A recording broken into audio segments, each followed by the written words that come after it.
Force will be with you always. Red 5 standing by.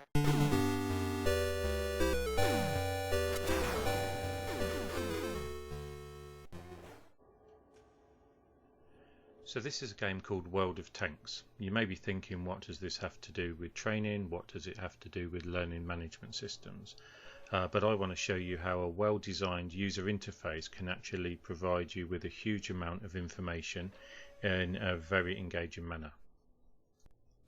Not every item in the game will be relevant, but I want you to all better understand how some of the concepts of the UI can be applied in a future LMS solution. First, let me describe the scenario I want us to envisage. Imagine a dealer group that has a number of sites. Each site has a number of staff, and each of the staff has a set of skills and capabilities. Using this interface, the depot or garage can represent the dealer group, while each tank actually represents a site. As you can hopefully see, as I move through each of the tanks or site, the crew or staff change.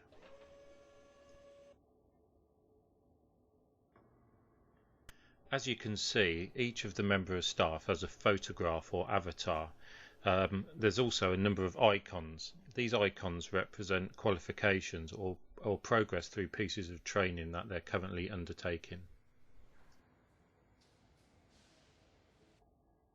I can get further detail about an individual's training record and then get further detail about each perk or qualification and what that gives them.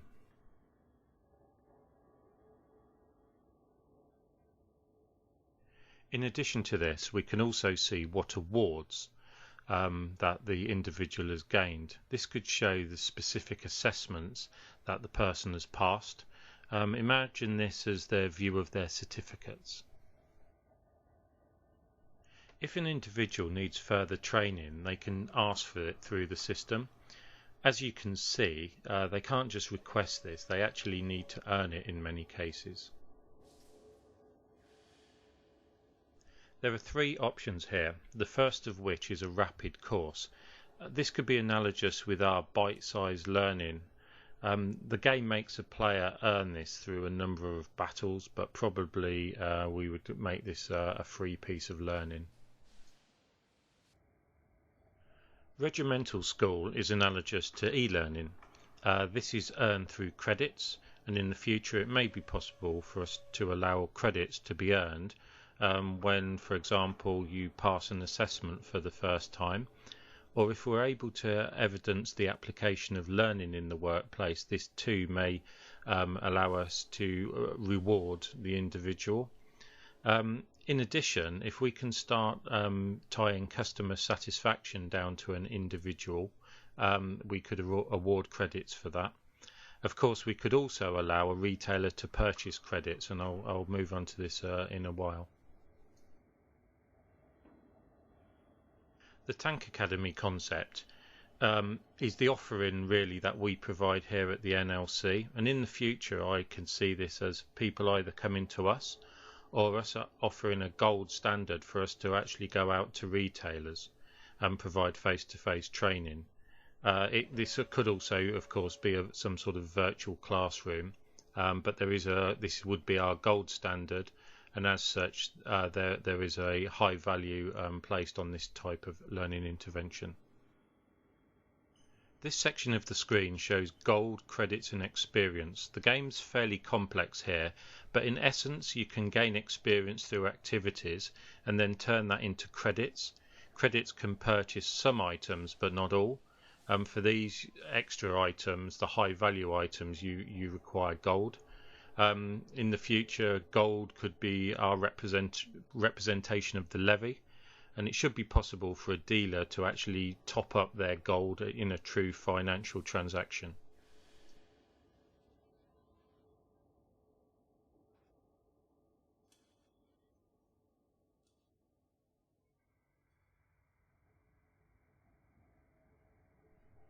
The barracks area in the game is where you can review your crew, or staff in our case.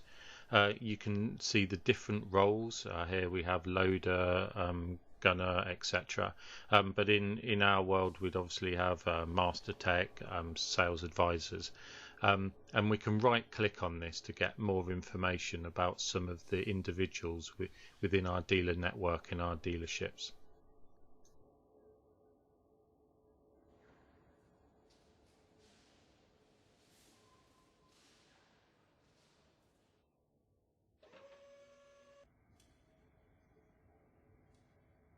This screen shows all my battles. Obviously that's not something which is that useful in our LMS world, but we could show a high level view of a business, the business achievements, progress against KPIs, levels of customer satisfaction, and progress again against brand standards. We've already recognised through interviews and surveys with delegates that it's very difficult for them to keep in contact with other people that they've trained with. So here is an example of a integrated contacts board where you can store your contacts of people you've been on training with. There's also a messages section in the game. This could be used for us to pass details of joining instructions, alerts, upcoming events. I'm sure there will be some sort of messaging in whatever LMS that we take up. Finally, I'd like to take a look at qualification paths and how these could be represented in a future solution. Within the game, it's actually a qualification or a progression of tanks, all at different levels, but this could obviously be applied to individuals.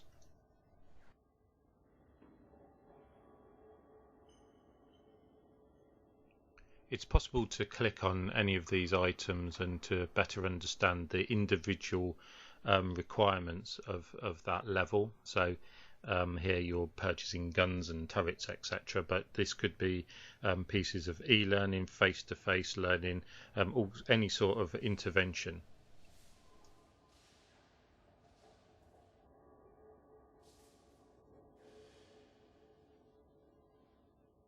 As you can see here, some of the items are greyed out. That's because there's a concept of prerequisites as we would have with learning. A concept that may be possible in the future is dedicated one-to-one or one-to-many intensive training. The training would allow an individual or group to rapidly achieve a certain level of certification. We can see that this concept is represented within this game interface and has an associated high gold value to represent the bespoke and tailored nature of the intervention.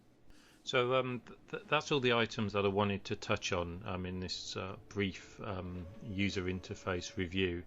Hopefully now you will understand a bit more when Richard and I rattle on about user interfaces in games and how engaging they are and how similar they are to what we could hopefully achieve.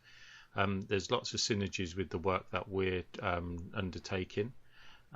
This is just one game. There are many. I could bore you for hours with many other games that I play, or Richard could if he likes. Yes, hopefully you found it interesting.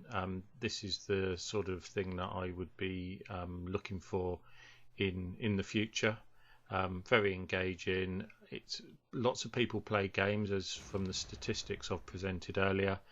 Many people say, "Oh no, I don't play computer games." Yeah, the facts tend to differ from people's opinions. So hopefully you've enjoyed this, and hopefully this has started a debate that we can now continue.